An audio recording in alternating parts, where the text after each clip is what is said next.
Sorantsika Andriamanitra ary sorana manokana izy fa dia afaka niatrika sabaty isika. Mety alahelo indray fotsika satria hiatrika ny fiainana. Mety eritreritra hoe inona indray no hiatrehana izany. Fa misy hafatra omen'Andriamanitra antsika ary tian'Andriamanitra ho raisintsika eto androany. Ao amin'ny Nehemia 9:10 tapany farany dia misy teny mpampanantenana tian'Andriamanitra ho ao am-potsika tsirairay avy. Eny hoe anie zao fanambarana izao hoe ho aza malahelo ianareo fa ny fifaliana avy amin'ny Jehova no fiarovana mafy ho anareo. Herinandro vaovao no hoatrehinao.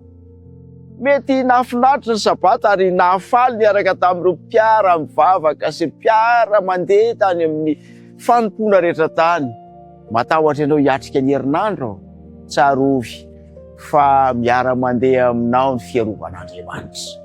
Hoarovan'Andriamanitra ianao ary ho tantanany indray hiditra amin'ny sabata manaraka anananao fifaliana eo amin'ny fanompona azy. Hivavaka isika ahatonga izany ho azo antoka eo amin'ny fiainantsika tsirairay. Hivavaka isika tompoko.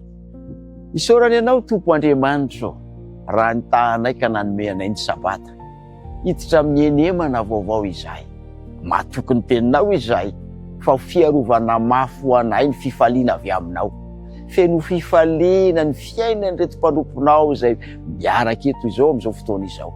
Hombay izy ireo isan-tokantrano, isaky ny asa atao, isaky ny fianarana izay hoatrehany, ka ny herinandron'izy ireo dia ho herinandro eo ambany fitantananao tanteraka. Nivavaka dia apetraka amin'ny anaran'i Jesosy. Amen.